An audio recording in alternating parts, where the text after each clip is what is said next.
గురించి పార్టీతో నాకున్న అనుబంధం అందరూ తెలుసుకో.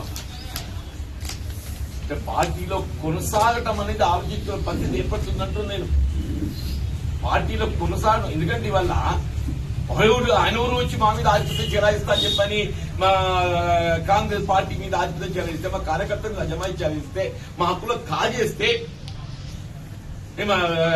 కాంగ్రెస్ కార్యకర్తల యొక్క హక్కులను కాపాడలేక ఏం చేయాలి నేను? Please guide me, please guide మీ.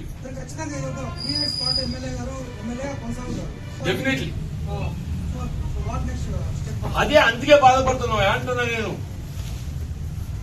ఇప్పుడు ఈ శోభ ఇది ముగింపు కాదంటున్నా నేను. ఇట్లా ఈ విధమైన ఈ వేధింపులు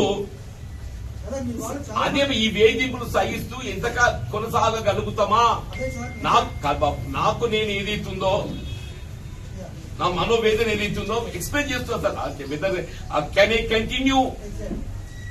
కంటిన్యూ ఈ వేధింపులు భరించగలుగుతానా? ఎంతకాలం భరించగలుగుతా?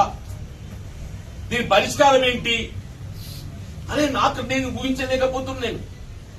నాకు నేను ఊహించుకోలేకపోతున్నా బాబు అంటున్నాను.